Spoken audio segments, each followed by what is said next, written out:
반갑습니다. 한국사의 해설의 품격 넘사학도 해품사입니다. 이번 영상은 해품사의 한능검 정규 강의 심화편 제 37강 주제인 조선시대 중기의 왕에 대해 다루겠습니다. 저번에 다뤘던 조선시대 전기 왕이 이어가지고 제가 조선시대 전기, 중기, 후기로 나눠가지고 왕 유형을 대체로 이렇게 출제하다 보니까 이렇게 적어놓긴 했는데 주의사항. 자, 제가 지금 표현상 여러분들이 유형을 쉽게 공략하기 위해서 중기라 표현한 거지, 만약에 기초에서 오늘 강의에서 다룬 왕이 키워드가 언급된다 그러면 다 모두 후기 키워드로 풀으셔야 돼요. 이거 제가 이따가 학습 전략에서 조금 더 자세히 설명드릴게요. 그러면 강의 시작하기 전에 이론 강의 관련 공지사항 전달드리면은, 강의 내용은 여러분들끼리 공유, 전달, 필기 모두 가능하지만 출처는 가급적 꼭 남겨주시고 상업적 이용 내지 영리적 이용은 자제 부탁드리며 강의 시작하도록 하겠습니다. 자, 37강 주제 조선시대 중기의 왕입니다. 시기의 경우에는 딱 17세기입니다. 한 1600년, 진짜 극초반 한 8년? 9년? 그쯤부터 한 대략적으로 한 1650년 정도까지 일단 지켜보면 될 것 같아요. 그래서 그때쯤인데, 대략적으로 여기 보듯이 난이도의 경우에는 일단 보통입니다. 그래서 난이도는 솔직히 그렇게 안 어려워요. 어차피 오늘 다룰 왕은 저번에 다뤘던 그 조선시대 전기의 왕과 달리 딱 3명 하면 돼요. 그래서 별로 안 어렵습니다. 빈출도의 경우에는 제가 사실 이 왕유형 자체가 이렇게 직접적으로 나오는 건 아닌데, 제가 바로 다음 강의에서 다룰 뭐냐면 그 임진왜란이랑 그 병자호란을 연계하면은 사실상 사실 이 유형 자체로 내는 거긴 하지만 동시에 이게 연계돼가지고 조금 출제될 수 있는 내용이 있다 보니까 제가 일부러 조금 빈출도를 높게 잡았어요. 그래서 여러분들이 조금 기출을 조금 폭넓게 이해하실 필요가 있을 것 같아요. 그래서 다음 주제 다룰 임진왜란과 병자호란과 연결되는 주제이기 때문에 지금 먼저 가닥을 잡으신 다음에 이 전쟁을 세부적으로 외우신다고 생각하시면 될 것 같습니다. 자, 학습 전략 제시하면은, 자, 첫 번째, 조선시대 중기의 왕의 순서와 키워드 구별. 이건 전기랑 같은 거니까 패스하고, 오늘 다룰 왕은 광해군, 인조, 효종입니다. 그래서 얘네들의 키워드 구별한 건데, 만약에 기출에서 뭐 광해군의 키워드가 나왔다, 인조의 키워드가 나왔다, 효종의 키워드가 나왔으면은 기출에서는 조선 후기로 연계한 겁니다. 그러니까 제가 중기 왕이라 적은 거는 여러분들이 좀 이해를 편하게 하기 위해서 그렇게 적은 거지, 시험에서는 광해군 이후부터는 다 조선 후기로 내기 때문에 여러분들이 만약에 조선 후기의 사회상을 옳은 것은 무조건 다 후기로 푸셔야 되니까 절대 헷갈리시면 안 됩니다. 그래가지고 문제 또는 정답에서 일단 뭐 기본적으로 왕과 관련된 뭐 사료미 키워드 언급되고요. 뭐 광해군, 인조, 효종의 출제율이 높고, 그리고 기출에서는 광해군 이후의 키워드는 모두 후기 사례가 시기 헷갈리시면 안 돼요. 그러니까 제가 중기라 적었지만 기출에서는 다 후기 사례로 언급되니까 다시 한번 이거 계속 강조합니다. 자, 그럼 지금부터 자주 출제되는 조선시대 중기 왕에 다룰 건데, 여러분들이 오늘 강의는 딱 여기 있는 페이지만 외우시면 끝나요. 그래서 앞서 다뤘던 조선시대 전기 왕에 비해서는 훨씬 분량이 적기 때문에 한 페이지만 딱 집중 있게 잘 따라주세요. 첫 번째, 광해군. 광해군은 기본적으로 그 전쟁 이후에 국가 재건 및 그런 가족과 관련된 키워드가 많이 나오거든요. 그래서 제가 가족과 관련된 키워드를 많이 강조하는 인물이 누가 있냐면 광해군이랑, 이따 나중에 제가 조선 후기쯤에 다룰 정두라는 왕이 가족 키워드가 많이 나와가지고 이런 인물들 같은 경우는 가족 키워드가 문제에서 힌트로 언급될 수 있습니다. 그래서 그런 거 참고해 주시는데, 자, 여기 제가 전쟁 이후에 국가 재건이라 했었는데, 원래 이 광해군 이전에 그 선조라는 왕이 있었거든요. 이게 얘가 14대인데, 이 선조 시기에 다음 강에서 바로 임진왜란 때 나중에 이 광해군이 이제 왕위를 물려받거든요. 이 선조가 죽은 다음에. 그래서 당시 광해군의 경우에는 나름대로 그 전쟁으로 인한 그 폐해를 좀 극복하기 위해 가지고 나름 그런 정책을 많이 했어요. 첫 번째, 일단 일본과 기유 약조라는 걸 체결했는데, 이 임진왜란이 원래는 그 조선과 일본이랑 싸운 거거든요. 그래서 사실 다음 강의 보고 사실 이거 설명드려 좀 이해될 텐데, 지금은 최대한 그냥 그런 게 있다는 것만 일단 참고해 주세요. 아무튼 기후약전은 이 일본과 나름대로 다시 한번 그렇게 그 무역을 위한 조약 같은 걸 체결한 건데, 그래서 당시에 초량이랑 두무포를 개항했거든요. 여러분들이 외워야 되신 거는 여기 있는 초량이에요, 초량. 그래서 여러분들이 지금 제가 이렇게 키워드 강조한 이유가 뭐냐면, 여러분들이 나중 가면은 그 조선시대 세종대왕 시기에 제가 강조드렸던 개해약조랑 이 기후 약조를 헷갈리기 쉬운데, 여러분들 지금 여기서 그때 개항한 장소 기억나나요?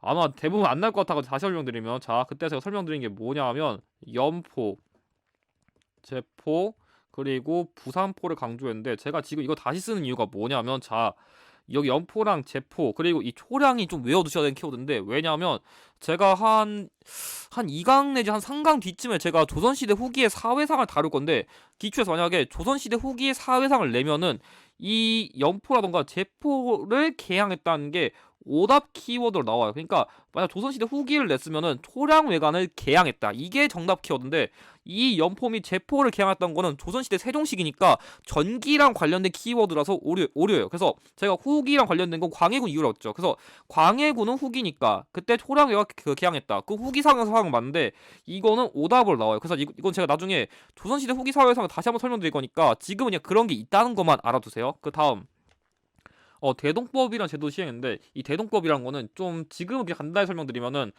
기존에 약간 좀 진상품을 바치는 거, 뭐 나주의 배, 뭐 영덕의 대게 이런 거 바치는 것처럼 기존에 공납품을 바치는 거를 뭐 쌀, 배, 동전 등으로 나름대로 그런 조세 기역을 그냥 개편했다. 그냥 그거 정도만 알아두세요 지금은. 그 다음 동의보감은 이거는 허준이 저술한 동양의학서예요. 그래서 이 허준이 저술한 동양의학서가 당시에 나름대로 그런 동양의 그런 의학 기술을 대성한 그런 서적으로서 인정받아가지고 세계 기록 유산으로 등재했습니다. 그 다음 외교 관련된 키워드로는 강옥립을 파견해서 중립외교 지시했다. 이게 진짜 중요한 키워드거든요. 이게 뭐냐면 원래 이 임진왜란 때 당시에 명나라가 조선을 이렇게 지원해줬거든요. 그래서 좀 이런 거요.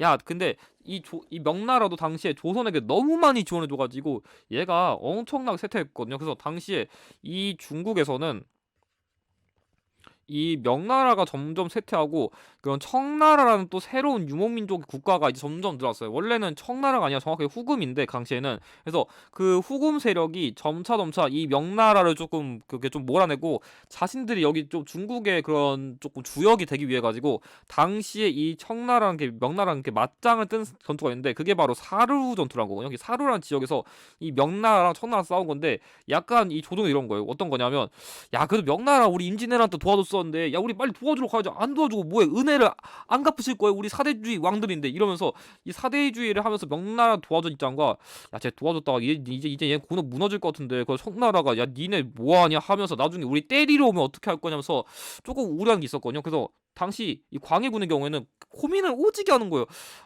명나라 은혜 안 갚을 수 없고, 그렇다고 청나라는 무섭고, 당시 후금인데 정확하게는 후금은 무섭고, 그래서 어떻게 할까 하다가 강훈님한테 이렇게 말한 거예요. 일단 명나라 도와주러 가자. 도와주러 가는 대신 청나라 애들한테 나쁘게 보이지 않게 싸우는 척만 해라. 그래가지고 약간 좀 쉽게 말하면은 청나라 애들이 막 우리나라 군사를 막 이렇게 주먹을 한 대 톡 쳤으면은 얘가 뭐 거의 엑스트라 매우처럼 갑자기 1080도 그냥 회전하면서 삐 돌아가다가 혼자 그냥 기절해버리고 이런 식으로, 당시 실제로 그 전투할 때 화살을 쏘는데 화살촉을 빼가지고 맞아도 뭐 안 죽기 이런 식으로 명나라를 그래도 도로 군사는 파견했지만 그 청나라도 야, 오케이 나 니네 안 싸울 거니까 그냥 싸우는 척 오케이 그냥 서로 딜을 하면서 나름대로 둘의 그런 긴장 관계 사이 속에서 최대한 둘 다 기분 안 나쁘게 이렇게 좀 중립적으로 버틴 게 중립외교예요. 그래서 여러분들이 이 중립외교는, 제가 이 강홍님이란 인물이 정말 중요한데, 그래서 이 중립외교 때문에 나중에 이 사대주의를 정말 강조하시는 대표적인 그 서인 세력들이, 야, 이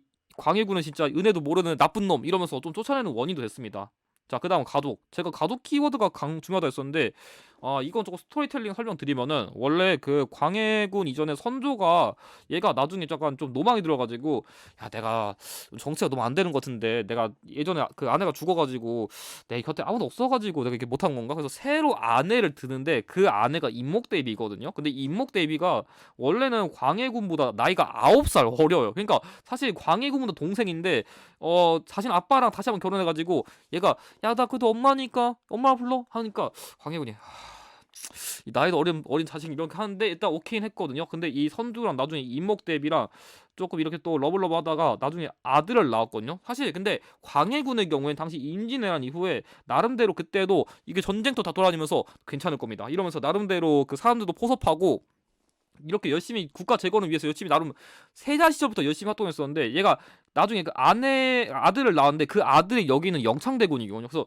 이 영창대군 너 예쁘다면서 이 선조가 광해군을 더럽게 싫어해가지고 얘 거의, 그래가지고 광해군한테 왕위 안 줄 거 영창대군한테 왕위를 줄거 하니까 광해군이 드디어 개빡친 거예요. 그래가지고 와, 진짜 내가 그렇게 전쟁 통해서 그렇게 고생했는데, 야, 진짜 저 어린 그 동생 그 엄마랑 그 아들 낳았더니만 이제 왕위까지 안 줘가지고 얘가 꼭지가 돌아가지고 나중 선조 죽고 나서 이 영창대군을 사사시켰고 임목대비는 그 덕수궁 서거당에 유폐시켜요. 근데 제가 지금 키워드 적어놨는데 이것들은 제가 나중에 붕당 파트랑 그 조선시대 궁궐 유령에서 조금 더 자세히 설명드릴게요. 그래서 아무튼간에 다시 개추국사를 해가지고 이런 식으로 영창대궁도 좀 다른 지역 유배 보내져가지고 없애버리고 임목대위 유폐된 중 자신에게 가족을 다 이렇게 건들면서 약간 좀 진짜 폭정이 미쳤거든요. 그래서 사실 광해군은 여기까지 보면은 되게 어떻게 보면은 나름대로 잘했었는데 마지막에 가족 문제 때문에 조금 이렇게 사실 다른 이유도 있었긴 했겠지만 이것 때문에 이미지가 막판 어떻게 보면 연산군이랑 비슷한 그런 상황이 돼가지고 결과적으로 당시 중립의경 더불어서 이런 가족에 대한 그런 사례로 인한 폭정으로 인해 가지고 당시 서인 세력을 중심으로 이 인조 반정을 일으켜가지고 광해군이 추출된 다음에 인조가 즉위하게 된 겁니다. 그래서 조금 광해군은 여러분들이 가장 중요하게 외우세요. 제가 다른 왕보다 일부러 설명을 얘만 좀 많이 한 게 여기는 좀 스토리텔링을 알아둬야 좀 풀기가 쉽습니다. 자, 다음 인조의 경우에는 그러니까 여진 정확하게는 후금, 청, 그러니까 여진 세력이 나중에 이렇게 그 좀 다른 국가를 만든 건데 예전에는 후금이고 그 다음이 청나라입니다. 제가 그래서 아까 조금 용어를 살짝 헷갈렸는데 아무튼간에 이 후금, 청 나오면 일단은 이 시기인 거 주목하세요. 첫 번째 일단 이괄의 난이라는 난이 발생했는데 이건 뭐냐면 아까 말한 이 인조 반정 때 이 이괄이라는 인물도 열심히 활동했었는데 얘가 2등 공신 그러니까 나도 열심히 싸웠는데 공을 이렇게 안 줘가지고 그 공을 안 준 것 때문에 화나가지고 반란 일으킨 건데 그때 당시 실제 반란이 너무 세가지고 인조가 공주, 공산성 필요했어요. 그래서 이 키워드의 경우는 지역사 키워드 나올 수 있으니까 그 지역사 유형 제가 나중에 다뤄드릴 건데 아무튼 지역사 유형의 키워드 나올 수 있으니까 외워두시고 사실 인조식엔 별거 없는 게 일단은 당시 이 정묘호란이랑 그리고 병자호란 시기에 그 여진 세력과 2번 정도 전쟁했다. 그 정도만 외우시면 돼요. 그래서 정묘호란 때는 얘네가 후금이었고 이때 청나라였어요. 뭐가 다른 건가요? 다를 건 없고 그냥 이 후금이었다가 나중에 그 국호를 조금 더 변경해가지고 조금 더 국가의 그런 위상? 권력? 그런 걸 강화했다? 그냥 그 정도만 이해하시면 될 것 같아요. 자, 다음으로 제도 키워드의 경우에는 제가 여기 어영청, 총융청, 수어청이라고 적어놨는데 이 오군영이라는 거는 쉽게 말하면은 당시 조선 기준으로는 약간 좀 서울이라던가 아니면 좀 수도의 외곽을 방어하기 위해서 만든 군대를 이렇게 배치시킨 그런 요충지 같은 곳 그렇게 이해하시면 돼요. 그래서 군대 요충지인데 이 원래 선조 시기에 당시에 이 임진왜란을 대비하기 위해 가지고 처음 만든 이 오군영이 훈련도감 이후에 뭐 어영청, 총영청, 수어청을 새로 만든 거예요. 그래서 뭐 여러분들이 사실 이게 뭐 어디를 방어했는지 몰라도 돼요. 뭐 남한산성, 뭐 북한산성 이런 식으로 뭐 수도 외곽, 뭐 북쪽, 남쪽 이런 건데 그런 것까지 그냥 모르셔도 되고 뭔가 청청청 이렇게 엄청나게 많이 나오면은 인조다. 그냥 그거만 외우시면 됩니다. 제가 뒤에서 임진이랑 파트 설명할 때 오군영 시초는 다시 설명드릴 거니까 지금은 일단은 이 훈련도감 이후에 나름대로 또 방비를 강화하기 위해서 이런 걸 만들었구나 그 정도만 이해하시면 될 것 같습니다. 자, 다음 그리고 이 왕시기에는 영전법이란 제도를 시행했는데 이거는 풍용에 관계없이 사육도 그러니까 좀 지금을 치면 이게 좀 단위가 다르긴 한데 아무튼간에 핵심은 당시에 세금의 양을 나름대로 전쟁 이후니까 최대한 줄였다. 그냥 그 정도만 이해하시면 됩니다. 지금은 제가 왕파트라서 이것도 좀 제가 나중에 조선시대 후기에 조세기업 파트에서 조금 더 설명드리고 마지막으로 호패법 제실시대인데 그러니까 아무래도 전쟁이 막 끝나고 나면 막 정신이 오지게 없을 테니까 당시에 약간 조금 우리나라 인구수가 어떻게 되는지 다시 한번 조사하기 위해 가지고 나름대로 호패법을 제시했다. 사실 이 이관의 난 이후에 조금 더 그런 걸 강화하는 것도 있긴 한데 그래서 여러분들이 만약에 호패법이 나온다고 무조건 태종으로 찍으시면 틀립니다. 그래서 문제 똑바로 읽으셔야 돼요. 자, 마지막 효종.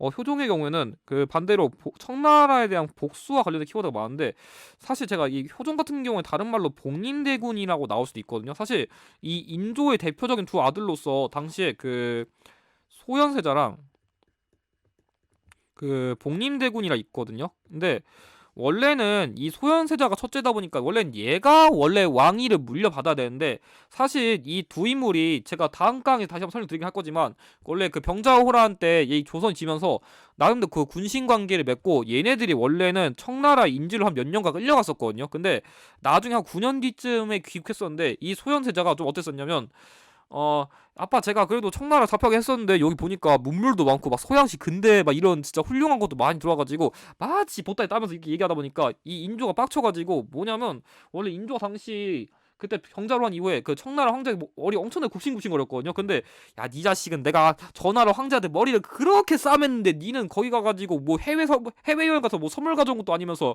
얘를 나중에 엄청나게 갈궜거든요. 그래가지고 사실 그 이때부터 어떻게 인조의 미움을 받았었고, 나름대로 얘가 뭐 인조를 갈아엎는다고 해야 되나? 약간 좀 이런 좀 음모론 같은 게 돌았어가지고 결과적으로 이 소현세자가 나중에 좀 병에 걸려가지고 갑자기 죽어버려요. 이게 사실 이게 기록상으로 지금 논란이 되는 내용이라 이거 진짜 왜 죽었는지 아직도 좀 논란이 되는 사례인데, 어쨌든 간에 형이 죽어가지고 그 동생인 복린대군이 결국 왕이 된 거예요. 그래서 어차피 이건 좀 제가 임진왜란이나 병자호란 파트를 설명드릴 때 여러분들이 조금 더 스토리텔링이 잘 이해갈 것 같아서 그냥 지금은 일단 이런 키워드가 있다는 것만 알아두세요. 아무튼 간에 그래도 이 복림대군의 경우에는 아빠가 이렇게 조금 피해를 입었으니까 나름 아들로서 청나라한테 복수도 있고, 아무튼 인질로 솔직히 9년간 끌고 왔으니까 그런 것도 있겠죠. 그래가지고 청나라에 대한 그런 복수를 위해서 북쪽을 정벌한다는 북벌론을 대표적으로 추진한 게 효종인데, 대표적으로 당시 그 인물인 그 송시열이라는 그 성리학자의 그 기축봉사에 영향을 받게 됐어요. 그 여러분들 예전에 말했었던 그 최충원의 봉사십주랑 어떻게 비슷한 건데, 이 기축봉사라는 게 쉽게 말하면은 명나라에 대한 의리를 지키기 위해 가지고, 명나라 의리를 지키기 위해 가지고 청나라를 공격하자, 약간 좀 이런 맥락의 그런 주장 같은 걸 한 건데, 그거 영향 받아가지고 얘도 이런 식으로 북벌론을 추진했다, 그렇게 이해하시면 되고. 근데 현실적으로는 나선 정벌의 조총부대 파견했다. 이게 무슨 말이냐면 여기서 말한 나선이란 거는 러시아를 말하는 거거든요. 당시에 러시아랑 청나라 그 국경이 좀 부딪혀가지고 러시아가 당시에 좀 남쪽으로 이렇게 남아동체를 추진하다 보니까 청나라랑 이렇게 붙었었는데, 이 청나라가 야 조선 나 지금 저기 러시아 싸우고 있는데 니네 군사력 좀 빌려줘 하면서 현실적으로는 당시에 그 군사를 한 두 번 정도 빌려줬었거든요. 그래서 뭐 변급이랑 신유라 해가지고 여기 한 두 번 정도 이렇게 군사를 파견했었는데, 이건 좀 시기 관련된 그냥 키워드로 알아두세요. 근데 해풍선이 얘는 지금 복수를 하고 싶다는데 왜 조총부대를 파견했어요? 약간 이거 이렇게 비유하는 게 맞을지 모르겠는데, 약간 제가 뭐 일진 미화를 하겠다는 게 아니지만 약간 좀 센 형아가 계속 나 이렇게 때리니까 내가 진짜 약간 좀 상상으로는 약간 만화 같은 거 보면은 내가 저 자식 언젠가 내가 진짜 막 그 주먹을 다 엎어고 날려버려가지고 진짜 갈아엎고 이렇게 머릿속으로는 상상을 하는데, 뭔가 만화 같은 거 보면은, 근데 현실적으로는 네네 미안해요 하면서 약간 조금 그런 좀 현실적 복수는 이렇게 이를 바득바득 갈지만 당시 현실적으로 그만한 그런 군사력이 없기 때문에 아쉽게 북벌이 실현되지는 못했다, 조금 그런 느낌을 이해하시면 될 것 같아요. 절대 일진미화는 아니고 약간 여러분들 이해를 조금 쉽게 돕기 위해서 이렇게 설명드린 거니까 절대 오해는 없길 바랍니다. 전 그런 거 절대 좋아하지 않아요. 자, 그럼 한번 기출문제 풀이해 보도록 하겠습니다. 자, 여기 영창대군은 일단 무덤, 자 그리고 임목대비는 서궁, 그러니까 다시 말하면 덕수궁 서거다. 그래가지고 인조반정을 일으킨다, 얘를 뭐라 했나. 그래서 가족 키워드 나왔고 인조반정으로 축출되었다, 그런 맥락 나오면 제가 광해군이라 했죠. 1번 장용영이 창설되었다, 이거는 제가 나중에 얘기할 정조 시기에 그 국왕 호위 부대입니다. 틀렸고. 2번 훈민정음이 반포되었다, 이거는 세종대왕 이거 모르시는 분들 없겠죠. 3번 동의보감이 편찬되었다, 제가 전쟁 이후에 나름대로 그런 의학의 개편도 위해 가지고 당시 허준시켜가지고 이런 동양 의학서를 만들었다 했죠. 정답 3번이고. 4번 노비항건법이 시행되었다, 노비항건법은 여기가 아니라 고려시대 광종이죠, 너무 이전이에요. 틀렸고. 5번 백두산 전개비가 건립된 거는 나중에 제가 다룰 조선시대 숙종 시기의 키워드입니다. 정답 3번입니다. 자, 5층 문제. 자, 보면은 사실 이 사건을 제가 설명할까 말까 하다 뺐는데, 여기 보면은 왕이 승지와 사관을 내보내고 이조판서 송시열과 단둘이 은밀하게 대화했다. 사실 이거를 다른 말로 하면은 원래 신하랑 왕이 이렇게 대화하려면은 항상 사관이 동행해야 되는 게 핵심이거든요. 근데 당시 이렇게 사관을 이렇게 내쫓고서 당시 신하랑 이게 둘이서 맞대화하는 역사가 우리나라 조선시대에서 거의 없는데 한 두 번인가 세 번 정도 있거든요. 그 중에서 최초인 게 이게 독대라거든요. 그래서 이때 왕이랑 이 송시열이랑 그때 이 독대를 한 거를 그 시기 기준으로 기해 독대라거든요. 그래서 여러분들 이거 키워드 외워두시는데 그냥 그거 모르더라도, 자 오랑캐는 반드시 망할 형편이니까 이런 식으로 정예병 10만 명을 양성해가지고 기회를 엿보아 곧장 청으로 쳐들어간다. 자, 쟤는 망한 거니까 청나라에게 군사를 양성해가지고 이렇게 복수를 하자. 그래서 청나라를 때리겠다. 자, 아까 청나라한테 복수 제가 누구 얘기했어요? 효종이죠. 그래서 아까 이 송시열이 나름대로 이 당시 효종에게 나름대로 이 북벌의 그 명분도 제시했고 청나라에 대한 이런 복수도 다짐한 거. 그래서 여러분들이 이 키워드 갖다가 이 문제 좀 해석했어야 되는데 살짝 어려울 수 있었습니다. 근데 청나라하게 되게 맞짱 뜨겠다, 사실 이런 맥락 나오면 한능검에선 거의 효종 외에는 나올 만한 왕이 없습니다, 사실상. 자, 1번 신무기인 신기전이 개발되었다. 이거 조선시대 세종대왕이라 썼고요.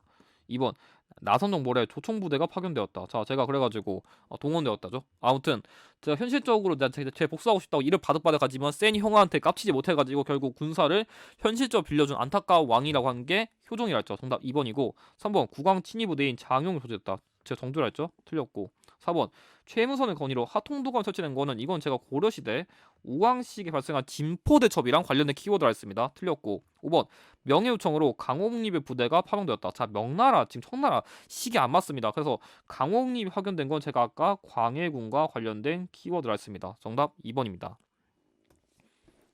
자, 그럼 조금 더 어려운 문제 풀이해보겠습니다. 자, 일단 이 왕시기에 광해군을 폐위해서 군으로 봉했다. 자, 그리고 반정.